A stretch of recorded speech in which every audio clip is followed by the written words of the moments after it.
ইসলাম থেকে সবচাইতে বেশি বেনিফিটেড হতে পারে ইয়াং পপুলেশন। সুতরাং কেউ যদি মনে করে থাকে যে না আমি ওই বুড়া বয়সে গিয়ে একটা হজ করব করে ভালো হয়ে যাবো, সে ইসলামকে যদি পালন করতো সে অনেক বড় বড় বিপদ থেকে বেঁচে যেতে পারতো, এগুলো থেকে সে বাঁচতে পারলো না। ওরা শুধু আমার অফিসিয়াল জবের জন্য যতটুকু দরকার এতটুকুই শেখাচ্ছে, কিন্তু একটা ভালো বাবা হব এই শিক্ষা আমার এই পুরা 15-16 বছরের কারিকুলামের মধ্যে এই শিক্ষাটা এটা কিন্তু নাই। এরা সারা পৃথিবী জুড়ে পরিবারগুলোকে ভেঙে ফেলছে, মেয়েদেরকে ফেমিনিজমের মাধ্যমে শেখাইছে যে তোমার সবচাইতে বড় শত্রু হচ্ছে তোমার বাপ আর তোমার স্বামী।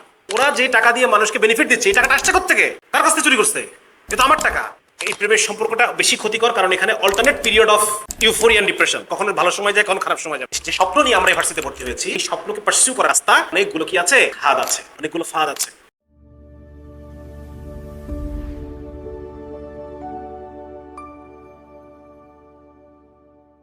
কেন এই যুবক বয়সেই আমার ইসলামকে প্রয়োজন?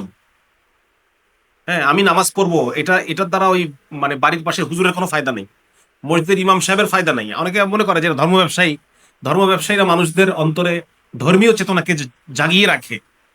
হ্যাঁ, এবং এর মাধ্যমে তারা তাদের আখের গুছিয়ে নেয়, তাদের ব্যবসাটা করে নেয়। হ্যাঁ, আমাদের মধ্যে নামাজের চেতনা মানে জারি রাখতে পারলে মসজিদ ইমাম সাহেবের লাভ, আমরা মসজিদ দান খরচ করবো। মাদ্রাসার হুজুরদের লাভ, আমরা মাদ্রাসায় দান খরচ করবো। এটাকে ওরা একটা ব্যবসা হিসেবে পোজ করে আমাদের সামনে। ঠিক আছে? তো ধর্ম ব্যবসা যদি একটা ব্যবসা হয়, এটা আসলে খুব খারাপ একটা ব্যবসা, মানে কোনো লাভ টাভ নাই। হ্যাঁ, মানে অনেক প্রচুর লাভ, মানে অন্যান্য ব্যবসায় তো অনেক লাভ হয়, লাভটাও আছে না। কিন্তু ধর্ম ব্যবসায় তারা হুজুর, তাদের দেখা যাচ্ছে যে মাসে ইনকাম খুব লিমিটেড একটা ইনকাম থাকে, তাদের ঘর বাড়ি ফ্ল্যাট জমি জমা এরকম অনেক বেশি থাকে না। তাহলে ধর্ম ব্যবসা যদি একটা ব্যবসা হয়ে থাকে তাহলে এটা খুব একটা খারাপ বাজে ব্যবসা, আসলে এটাতে খুব একটা লাভ নাই, প্রফিট নাই। আচ্ছা, তো আমরা যদি ইসলাম পালন করি, এটার দ্বারা আলেম ওলামা, মাদ্রাসার শিক্ষক, মসজিদের ইমাম সাহেব, এনাদের আসলে লাভ নাই। লাভ কার বলেন দেখি? যে ইসলাম পালন যে করবে তার লাভ, যে ইসলাম পালন করবে তার লাভ। কিভাবে লাভ এটা আমরা সামনে আলোচনা করবো ইনশাল্লাহ। তো যার কারণে লাভ যদি আমাকে পেতে হয়, ইসলামের সবচেয়ে সেদিন একটা গত জায়গায় একটা ফোরামে ইস্ট ওয়েস্ট ইউনিভার্সিটিতে একটা ওদের একটা ইয়েতে আলোচনা করতেছিলাম যে ইসলাম থেকে সবচাইতে বেশি বেনিফিটেড হতে পারে ইয়াং পপুলেশন, মানে মুরব্বী যারা, বয়স হয়ে গেছে যাদের, এমনিতেই তাদের মধ্যে মানে কি বলা যায়, তাদের শারীরিক চাহিদা থেকে শুরু করে নিয়ে অনেক কিছুই কিন্তু কমের দিকে চলে গেছে। কিন্তু যুবক বয়সের ক্ষেত্রে ব্যাপারটা হচ্ছে যে এখানে আমাদের যুবক বয়সে অনেক ধরনের ফাঁদ, অনেক ধরনের খাদ, অনেক ধরনের চাহিদা, অনেক ধরনের বিপদ আপদ আমাদের সামনে থাকে, যেগুলো থেকে বাঁচার জন্য ইসলাম আমাকে একটা আইডিয়াল মডেল দেয়। যার কারণে আমি বলতে চাচ্ছি যে যে ইসলাম থেকে সবচেয়ে বেশি বেনিফিটেড হতে পারে ইয়াং পপুলেশন। বোঝা গেছে? সুতরাং কেউ যদি মনে করে থাকে যে না আমি ওই বুড়া বয়সে গিয়ে একটা হজ করব করে ভালো হয়ে যাবো, হ্যাঁ, এরপরে আল্লাহ কাছে তওবা টবা করে এখন যেভাবে চলছে গাড়ি যাত্রা বাড়ি, যেভাবে চলবো, বৃদ্ধ বয়সে একটা হজ করবো এরপর ভালো হয়ে যাবো, তাহলে সে ইসলাম যে একটা যে বিপদ আপদ গুলো থেকে সে তাকে বাঁচানোর ইসলামের সুযোগ ছিল, মানে সে ইসলামকে যদি পালন করতো সে অনেক বড় বড় বিপদ থেকে বেঁচে যেতে পারতো, এগুলো থেকে সে বাঁচতে পারলো না। অনেক খাদ থেকে বাঁচিয়ে যেতে পারতো সে, অনেক ফাঁদে পড়া থেকে বেঁচে যেতে পারতো সে, তার জীবনের অনেক সময় আনপ্রোডাক্টিভ হওয়া থেকে সে বেঁচে থাকতে পারতো। প্রোডাক্টিভ হইতো এটা, তার লাইফটা আরো সুন্দর হতো, তার জীবনটা গোছানো হইতো, আরো মানুষের প্রশংসা সে পাইতো, আরো প্রেইজ পাইতো সে, অন্তরের মধ্যে আরো অনেক শান্তি পেতো সে। এগুলো সে হারাইলো। আমি বুঝতে পারছি। এই বিষয়গুলো নিয়ে আমরা আস্তে আস্তে সামনে একটু ঢুকবো ইনশাল্লাহ, একটু কিছু বিষয় নিয়ে আমরা আলোচনা করবো ইনশাল্লাহ। তো আমরা জোহরের আগে মূলত এই বিষয়গুলো নিয়ে আলোচনা করবো, আর জোহরের পরে গিয়ে আমরা মূলত আমাদের যে সামনে যে তোমাদের যে জীবন আসতেছে, কর্মজীবন, বৈবাহিক জীবন, যেটার জন্য আমাদের এডুকেশন সিস্টেম আমাদেরকে রেডি করে না। আমি ভালো বাবা, ভালো স্বামী হলে পরে ওদের কোনো লাভ নাই, ওরা শুধু আমার অফিসিয়াল জবের জন্য যতটুকু দরকার এতটুকুই শেখাচ্ছে। তোমরা খেয়াল করছো কিনা এটা? আমার অফিসিয়াল মানে একটা অফিসিয়াল জবে আমাকে সার্ভিস দিতে হলে, সার্ভিস দেওয়ার ক্ষেত্রে বা জিডিপিতে অংশগ্রহণ করতে হলে পরে যে যে যোগ্যতাগুলো দরকার ও শুধু ওইগুলাই আমাকে দেয়। কিন্তু একটা ভালো বাবা হব এই শিক্ষা আমার এই পুরা 15-16 বছরের কারিকুলামের মধ্যে এই শিক্ষাটা, একটা ভালো ভালো স্বামী কিভাবে হতে হবে এটা কিন্তু নাই, এগুলো নাই। হুম।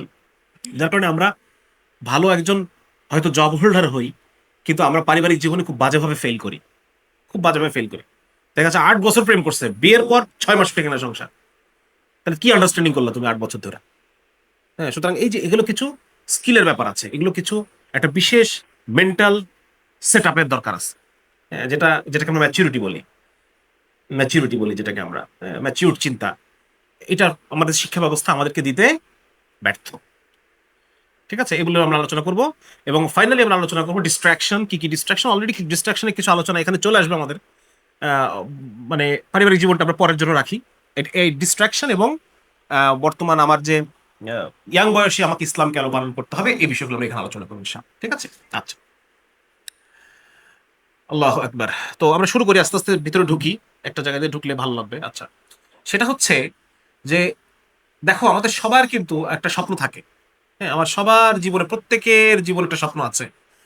প্রত্যেকে এই স্বপ্নটা আমাদের পরিবার তৈরি করে দেয়, আমার এডুকেশন সিস্টেম তৈরি করে দেয়।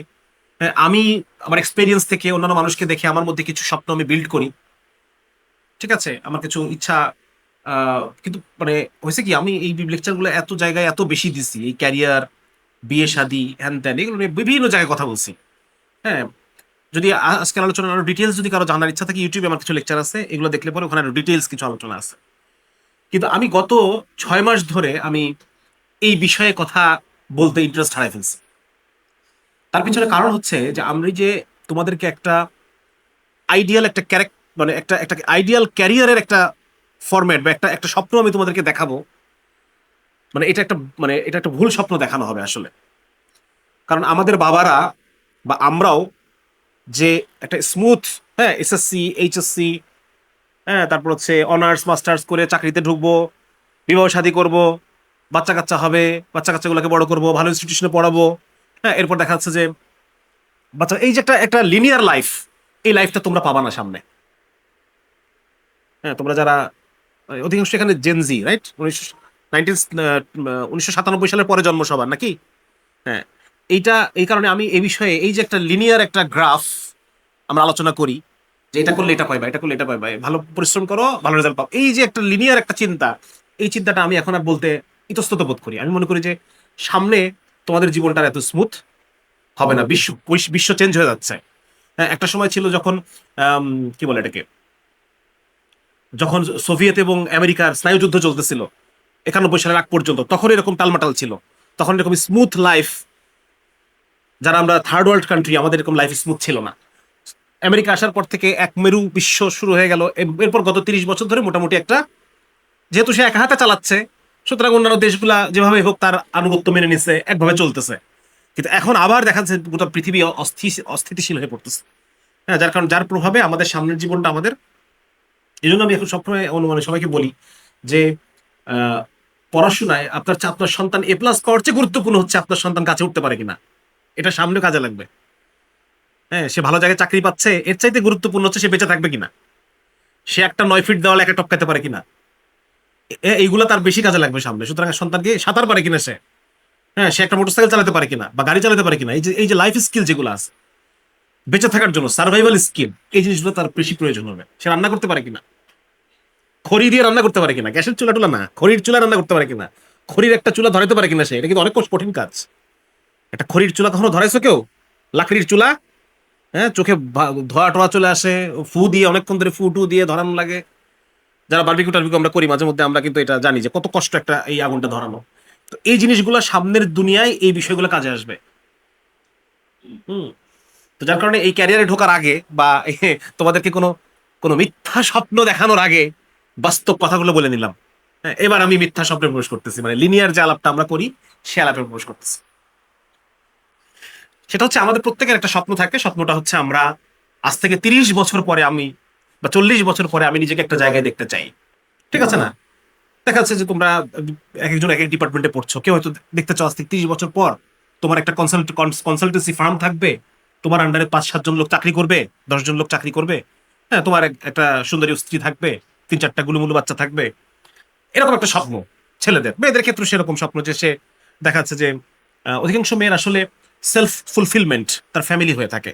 হ্যাঁ, এটা আমাদের পশ্চিমা দুনিয়া তাকে যতই মাথার মধ্যে ভরুক যে হে মেয়ে তোমাকে সিইও হইতে হবে, হ্যাঁ, তোমাকে বড় এই হইতে হবে, সেই হইতে হবে, জজ হইতে হবে, ব্যারিস্টার হইতে হবে, বাট স্টিল একটা মেয়ের আটমোস্ট ফুলফিলমেন্ট হচ্ছে তার সন্তান, হ্যাঁ, তার পরিবার।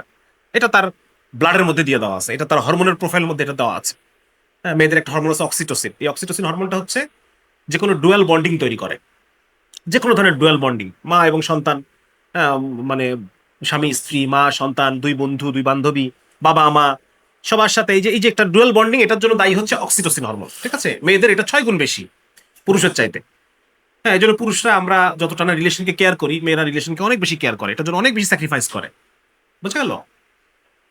তো কি বলতেছিলাম যেন, হ্যাঁ, যেমন একটা মেয়ে হয়তো আজ থেকে 30 বছর পরে নিজেকে দেখতে চায় যে আমি আমার এরকম কিছু সন্তান থাকবে। হ্যাঁ, সে হয়তো বা দেখতে পারে যে আমার একটা পার্সোনাল একটা ইনকাম ইনকাম থাকবে, সে এটা দেখতে চাইতে পারে। তার একজন স্বামী থাকবে, এমন একজন স্বামী থাকবে যিনি সোশ্যাল ল্যাডার একটা ভালো পজিশনে আছেন। হ্যাঁ, মেয়েরা হচ্ছে হাইপার গ্যামাস। মেয়েরা একটা মানে স্বামীকে একটা মানে কি বলে এটাকে, সোশ্যাল ল্যাডারে সামাজিক মর্যাদায় একজন ভালো মর্যাদা সম্পন্ন স্বামী তারা কামনা করে।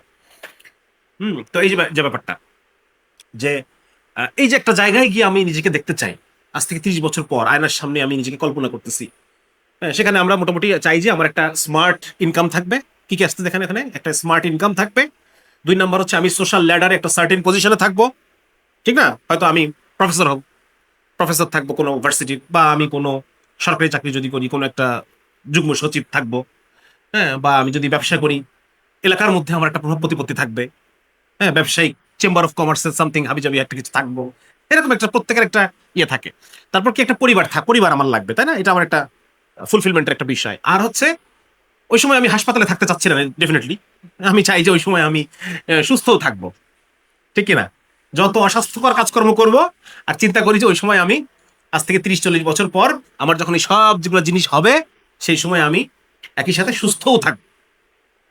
ঠিক আছে, এবং এই পুরা জিনিসটা আমাকে একটা মানসিক একটা তৃপ্তি দিবে। আমি আয়নার সামনে দাঁড়ায় বলবো, শামসুল আরফিন তুনে লাইফ মে কুছ কিয়া। ঠিক আছে না? সামনে আমি আয়নার সামনে দাঁড়ায় এই কথাটা আমি বলতে চাই। ঠিক না? প্রত্যেকে আমরা বলতে চাই যে লাইফে আয়নার সামনে 40 বছর পরে দাঁড়াবো, দাঁড়ায় বলবো যে হ্যাঁ, তুই জীবনে কিছু একটা করছিস রে, মেলা কিছু করছিস, এরকম একটা ফিল তাকে থাক। এটা একটা 30-40 বছর একটা লম্বা জার্নি, রাইট?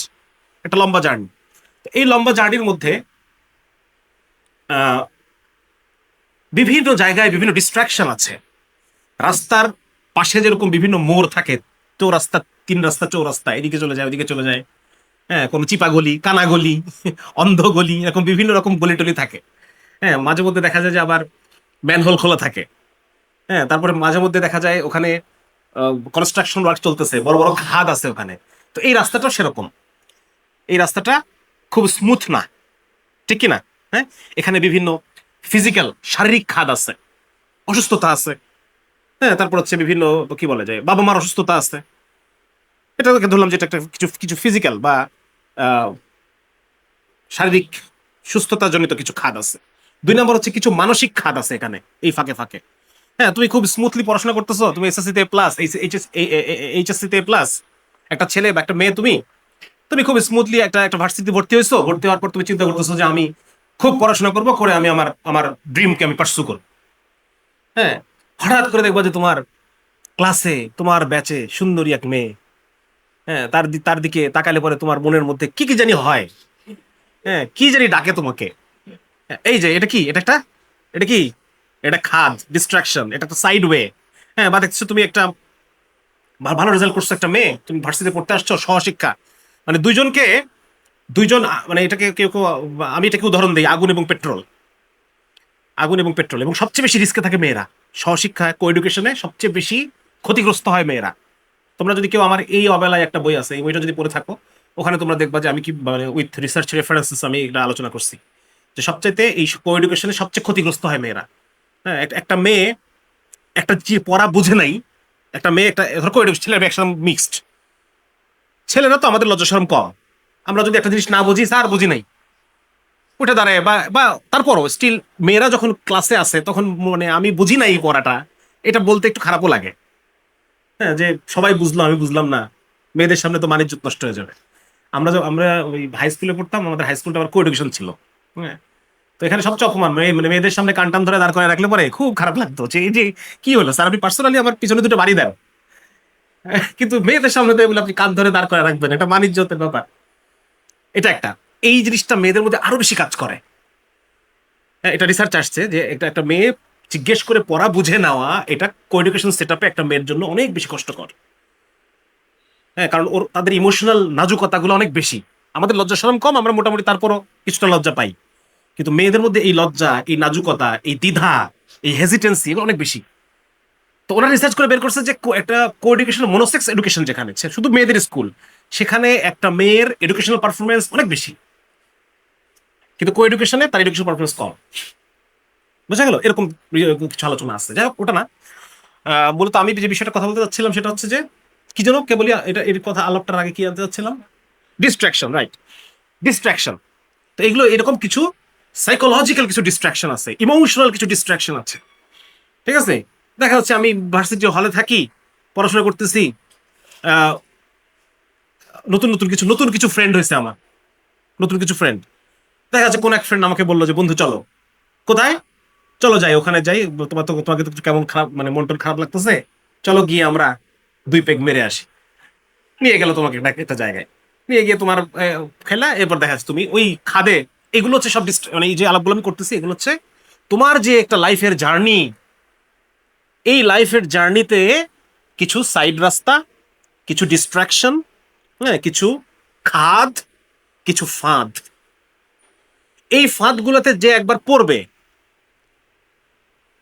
সে হয়তো উঠে আসতে পারবে, হয়তো উঠে আসতে পারবে, কিন্তু ততদিনে তার অনেক সময় পার হয়ে যাবে, ততদিনে তার অনেক এনার্জি লস হয়ে যাবে, ততদিনে তার অনেক সাইকোলজিক্যাল ড্যামেজ হয়ে যাবে। সুতরাং তার আজ থেকে 30 বছর পরে সে যে জায়গায় নিজেকে দেখতে চাচ্ছিল সেখান থেকে সে পিছায় গেল। হ্যাঁ, সে সেই লক্ষ্যটা তার, ওই লক্ষ্যটা সে অর্জন করতে পারলো না, তার চেয়ে একটু কম তার অর্জন হবে, বা বেশ কম তার অর্জন হবে। আবার কেউ কেউ তো জীবনে খাট থেকে উঠতেই পারবে না, ওখানেই তার জীবন শেষ হয়ে যাবে। আসলে অনেক, হ্যাঁ, প্রায়ই তো ভার্সিটিতে ছেলেরা মেয়েরা আত্মহত্যা করতেছে, যারা মাদকাসক্ত হয় তারা দেখা যাচ্ছে মাদকের মধ্যেই তারা সারা জীবন ওভাবে চলে গেল। তো যার কারণে আমাদের সামনে এই যে যে যে স্বপ্ন নিয়ে আমরা এই ভার্সিটিতে ভর্তি হয়েছি, এই স্বপ্নকে পার্সিউ করার এই রাস্তা, এই রাস্তার মধ্যে অনেকগুলো কি আছে, খাদ আছে, অনেকগুলো ফাঁদ আছে। হ্যাঁ, যেটার সাথে আবার আরো অনেক জড়িত। আমার একটা সন্তান যখন মাদকাসক্ত হয়, বাবা মার চেহারার দিকে তাকানো যায়? কল্পনা করো তো যে আমি আমি মাদকাসক্ত, আমার বাপ মার চেহারার কি অবস্থা এখন। হ্যাঁ, বা আমি কথার কথা আমি আহ কোনো এক নারীর প্রেমে হাবুডুবু খেয়ে এমন অবস্থা আমার হয়ে গেল যে আমার বাবা অসুস্থ, আমার ওটা মানে মাথায় নাই যে আমার বাপটা অসুস্থ, আমাকে দ্রুত প্রতিষ্ঠিত হতে হবে। ঠিক আছে না? মানে পরিবারের সম্মান কোথায় গেল, আমাকে নিয়ে মানুষের কি আশা ছিল সেগুলো কোথায় গেল, সব শেষ হয়ে গেল, মানে সব ধূলিসাৎ হয়ে গেল না সেই সময়। তাহলে দেখো, আমি বলতে চাচ্ছি যে এই যে খাতগুলোর ড্যামেজ কত বেশি, এই খাত থেকে আমাকে কে বাঁচাবে? আমাকে তো সবাই খাদে ফেলতেছে, ছেলেরা মেয়েরা সবাই। শুনো তোমরা, এই অবলায় বইটা আমি লিখছি, অনেক কষ্ট নিয়ে লিখছি। এর মধ্যে আমি মানে কি বলা যায় এটাকে, এই পুরা বিশ্ব ব্যবস্থা, ছেলে এবং মেয়ে, প্রত্যেকটা নারী এবং পুরুষ। আমি কিছুক্ষণ আগে একটা একটা দেখো, এখানে কয়েকটা রিসার্চ আছে, এটা দেখো তোমরা সময় করে। এখানে 2টা রিসার্চ আছে এখানে, মানে এখানে 2টা রিসার্চের মানে মূল বক্তব্য হচ্ছে, দেখা যাচ্ছে না হয়তো খুব মানে কনসিস্টেন্ট, সেটা হচ্ছে বর্তমানে এই পুরা পৃথিবী এটা কারা চালায়। হ্যাঁ, এগুলো তোমরা আমরা অধিকাংশ যারা সায়েন্সে পড়ি, আমরা আসলে এই বিষয়গুলো সম্পর্কে অনেক পড়াশোনা করে জ্ঞান অর্জন করার মতো আসলে আমাদের সময় থাকে না, সময় থাকে না, মন মানসিকতা থাকে না। কিছু শব্দের অর্থ জানতে হবে, এটা আমি জানছি যখন আমি বিসিএস প্রিপারেশন নেই।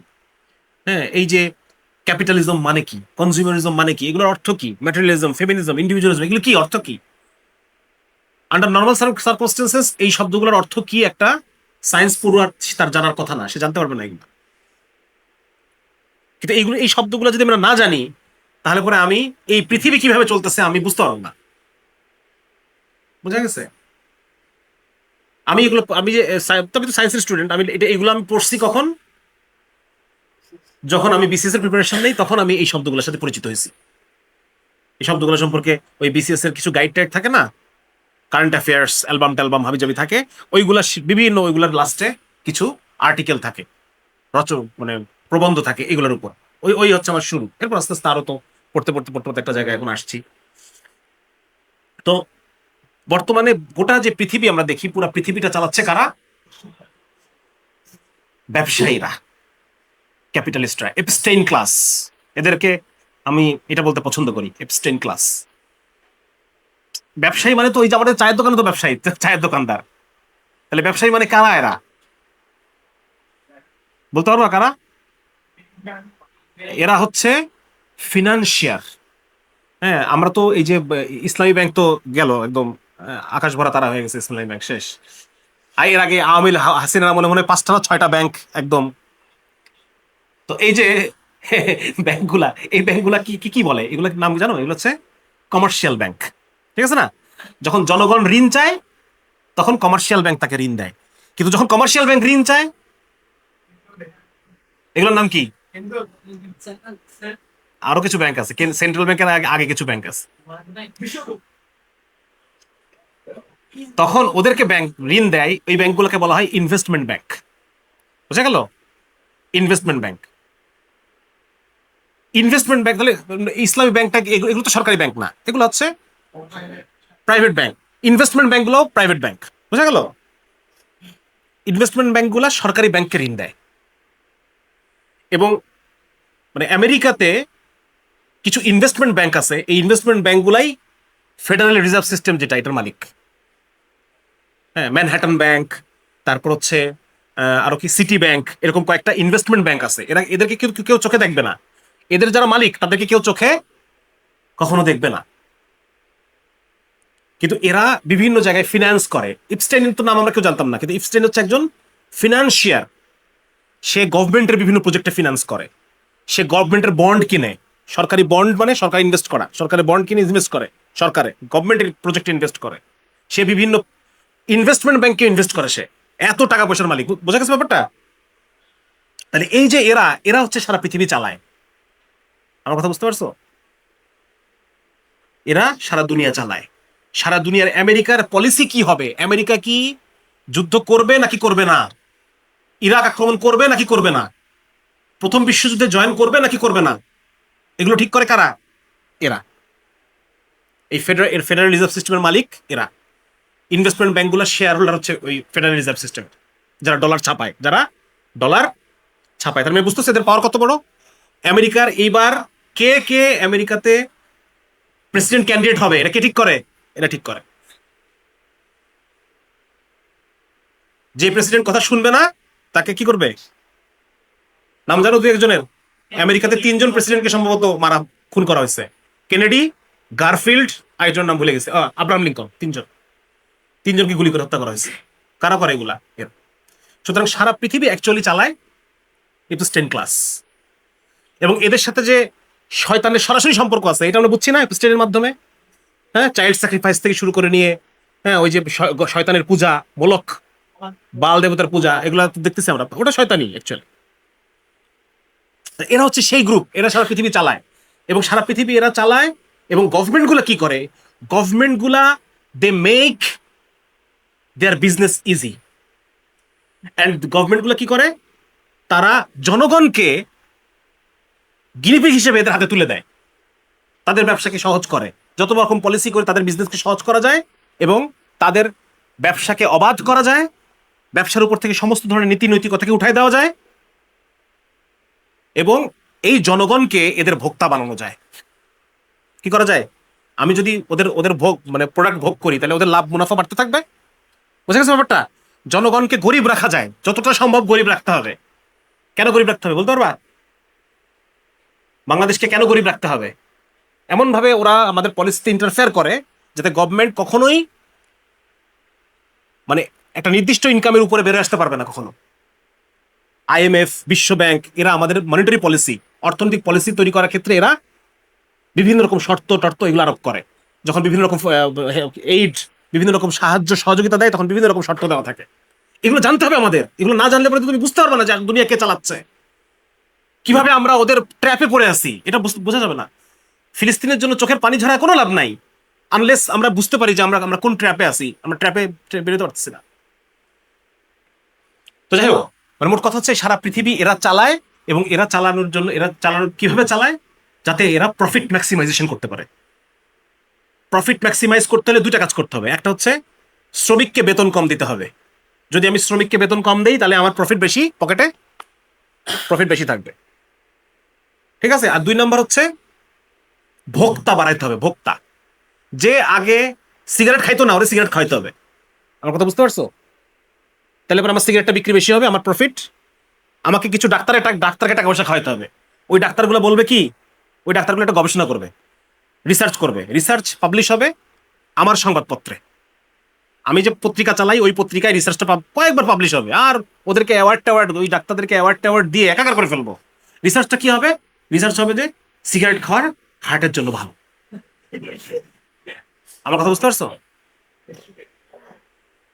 এই ঘটনাটা সারা পৃথিবীতে ঘটে, এটাই ঘটে সারা পৃথিবীতে।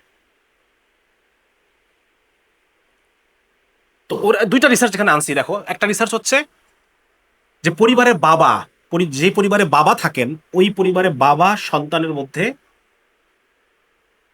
ডিটার্ড গ্র্যাটিফিকেশন তৈরি করেন। ডিটার্ড গ্র্যাটিফিকেশন মানে হচ্ছে আমার ছেলে আমার কাছে চাচ্ছে যে বাবা আমাকে একটা খেলনা কিনে দাও, ঠিক আছে?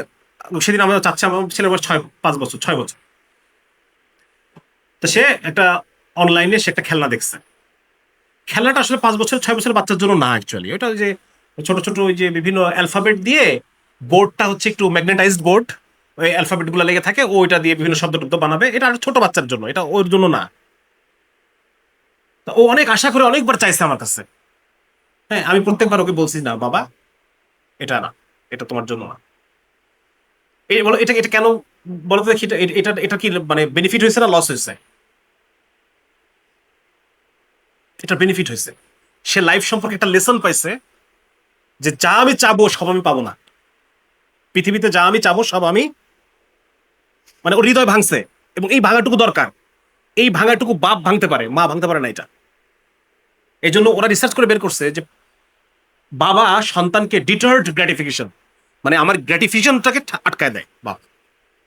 অথবা বাপ বলবে বাবা এখন না, সামনের সপ্তাহে। বা আমি আমার সন্তানকে একসময় বলছি বাবা এটার দাম অনেক, 3,000 টাকা, বাবার এত টাকা নাই এখন। তখন সে দেখছে যে তুমি ওই যে ইয়েতে যাও, বুথ থেকে সে দেখছে টাকা বেরোয়। হ্যাঁ, সে বলছে যে বুথে যাও, ওখান থেকে টাকা নিয়ে এসো। তো এই যে মানে ডিটার্ড গ্রাটিফিকেশন। আর যেই পরিবারের সন্তানের বাবা নাই, সেই সন্তানটা কম্পালসিভ কনজিউমার হয়। কম্পালসিভ কনজিউমার মানে হচ্ছে সে যা চায় তাই ভোগ করে, একটার পর একটা সে ভোগ করতেই থাকে। যেটা পছন্দ হয় সেটাও কিনে, যেটা পছন্দ হয় না ওইটাও কিনে। Compulsive consumer. তাহলে এখন আমাকে তুমি বলো দেখি, যে এই যে যারা এপস্টিন ক্লাস ছাড়া পৃথিবী চালায়, এদের জন্য পরিবারে বাপ থাকা ভালো নাকি বাপ না থাকা ভালো? বাপ না থাকা ভালো। তাহলে এদের ভোক্তা বেড়ে গেছে, এই কাজটা এরা করতেছে। এরা সারা পৃথিবী জুড়ে পরিবারগুলোকে ভেঙে ফেলছে। সারা পৃথিবী জুড়ে যতভাবে ভাঙা যায়, মেয়েদেরকে ফেমিনিজমের মাধ্যমে শেখাইছে যে তোমার সবচাইতে বড় শত্রু হচ্ছে তোমার বাপ আর তোমার স্বামী। বুঝা গেছে? তোমার সবচাইতে বড় ড্রব্যাক, তোমার সবচাইতে বড়, তোমার উন্নতির পিছনে সবচেয়ে বড় প্রতিবন্ধকতা তোমার সন্তান। নিজের সন্তানকে ঘৃণা করতে শিখাইছে। একটা নারী যখন অ্যাবর্শনে রাজি হয়, হোয়াট ডাজ ইট মিন? সে তার সন্তানকে ঘৃণা করে, সে তার সন্তানকে শত্রু হিসেবে নিছে, বাপকে শত্রু হিসেবে নিছে, স্বামীকে শত্রু হিসেবে নিছে। একইভাবে আমাদের পুরুষদেরকে ওরা, একটা পুরুষকে যখন 9টা 5টা পর্যন্ত অফিস করাবো, এই পুরুষটা ঘরে ফিরে ডেফিনেটলি তার বউয়ের সাথে ঝগড়া করবে। কেন ঝগড়া করবে? কারণ এর স্ট্রেসের কারণে এই পুরুষটার কর্টিসল লেভেল আমি অনেক হাই করে দিচ্ছি, তার মেজাজ খিটখিটে হয়ে গেছে। সুতরাং এখন সে ঘরে ঢুকে মানে পুরুষকেও নষ্ট করে দিছে, মেয়েদের চিন্তা চেতনাকেও নষ্ট করে দিচ্ছে। এইভাবে করে পরিবারগুলোকে ভেঙে ফেলতেছে। ডিভোর্স রেট বাড়তেছে। ঢাকা শহরে এখন প্রতি ঘন্টা একটা করে তালাক হয়, ডিভোর্স রেট বাড়ে যাচ্ছে। বিয়ে করতে অনুৎসাহিত। ইউরোপের 33% বাচ্চা, 1/3 বাচ্চার বাপ নাই। কোথায় গেছে বাপ?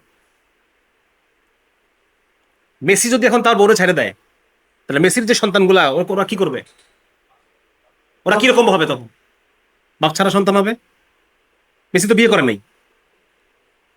মেসি কি বিয়ে করছে? 7টা বাচ্চার বাবা। কয় বাচ্চা? 7টা বাচ্চা। এরকম মেসি সারা ওয়েস্টার্ন ওয়ার্ল্ডে লক্ষ লক্ষ কোটি কোটি মেসি আছে এরকম, যার 2টা 3টা 4টা 5টা 6টা বাচ্চা, কিন্তু সে এখনো তার ওই বাচ্চাদের মাটাকে বিয়েই করে না এখন পর্যন্ত। এবং এই ধরনের পরিবারগুলো 66% পরিবার ভেঙে যায়, অটোমেটিক্যালি ভেঙে যায় 66% পরিবার। তাহলে এই যে 7-8টা বাচ্চা হয়েছে, এরা কি বাপ ছাড়া বড় হবে?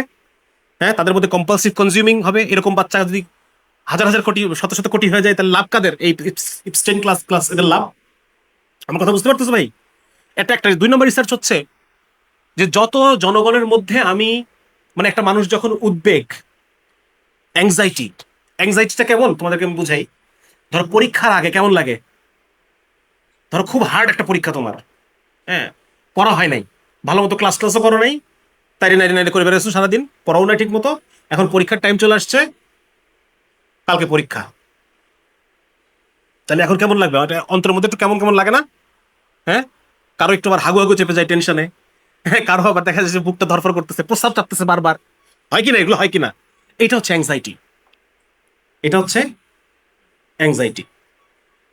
আর ডিপ্রেশন কাকে বলে? ডিপ্রেশন কাকে বলে এটা বোঝানোর দরকার আছে? ডিপ্রেশন তো ওই যে কি বলা যায়, মানে মেয়েদের তো বোঝানোর দরকার নাই, দরকারই নাই, তারা হরমোনের কারণে প্রতি মাসে একটা ডিপ্রেশনে ভুগে, হ্যাঁ, কিচ্ছু ভাল লাগে না, মানে বিরক্ত লাগে, যারা দেখতেছি তার মেজাজটা খারাপ হচ্ছে, ঠিক আছে, এরকম একটা সময় যায় ওদের, হরমোনের কারণে হয় এটা, এবং এই টাইম তাদের রেস্ট দরকার। কিন্তু বর্তমানে ইপস্টেইন তাকে রেস্ট দিবে না। ইপস্টেইনটা তাকে বলছে তুমি ছোট, ইপস্টেইনটা তাকে শিখাইছে ও মিঠু, একটা পোলা যা করবার পারে একটা মাইয়াও তা করবার পারে, এই যে একটা মাথার মধ্যে ঢুকাই দিছে। হ্যাঁ, এই মেয়েটা তার রেস্ট দরকার, তার শরীর মানতেছে না, তার মন মানতেছে না, সে যেটু ঘুমাবে, একটু রেস্ট নিবে, একটু অফিসে যাবে না, একটু ভার্সিটি যাবে না, এই সুযোগ তার নাই, তাকে মাথার মধ্যে ঢুকাই দিছে। এখন সে এটা প্রমাণ করার জন্য পাগল হয়ে গেছে যে আমি আর ছেলে, একটা ছেলে সমান, আমি আর একটা ছেলে যা করবার পারে আমিও তাই করবার পারে। এইটা প্রমাণ করার জন্য, এটা প্রমাণ করার কোনো দায় তোমার আছে? তাহলে তুমি এটা প্রমাণ করতে গিয়ে নিজের শরীর আর মনকে এত কষ্ট দিচ্ছ কেন দিচ্ছ? এই ইপস্টেনটাস বলছে তাই। তাহলে একটা হচ্ছে অ্যাংজাইটি, একটা হচ্ছে ডিপ্রেশন, ঠিক না? ডিপ্রেশন, তাহলে এই যে ডিপ্রেশন বলতেছে যে অ্যাংজাইটি এবং ডিপ্রেশন যখন কোনো মানুষের মধ্যে থাকে, সে তখন কম্পালসিভ অ্যান্ড ইম্পালসিভ বাইং করে। ইম্পালসিভ বাইং মানে হচ্ছে যেটা পছন্দ হয়েছে ওটা সব কিনে ফেলছে, সাথে সাথে কিনে ফেলে, পছন্দ হইলেই কিনে ফেলে, ইম্পালসিভ।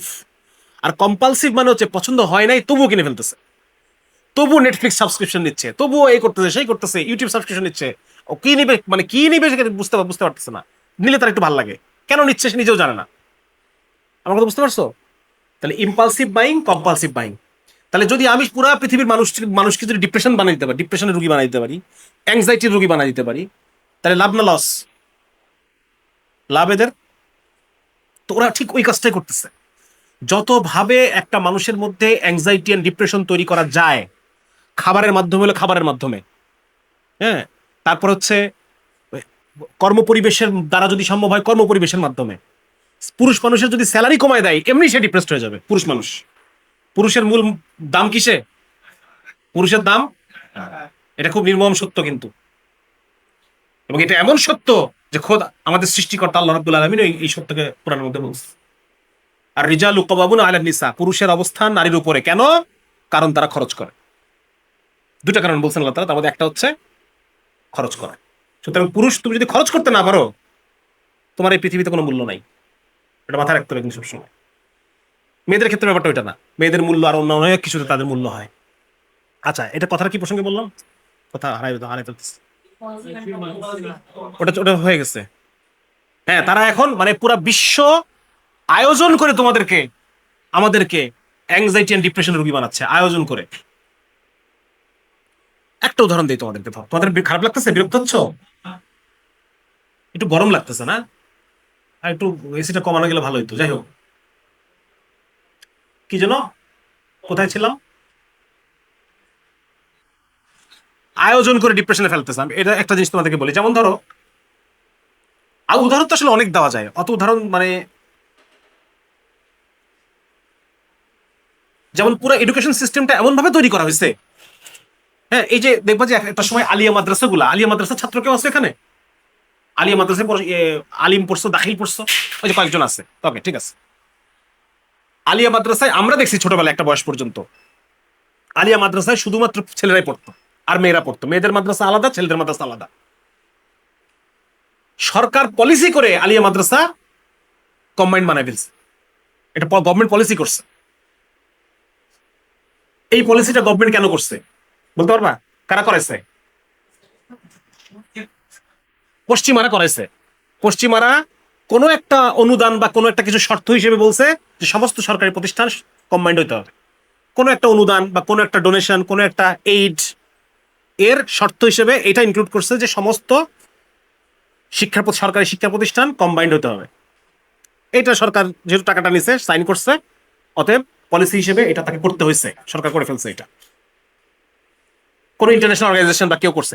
ইন্টারন্যাশনাল অর্গানাইজেশনকে কে বলছে? ইপস্টেন ক্লাস। এই ইপস্টেন ক্লাস বলছে। কেন?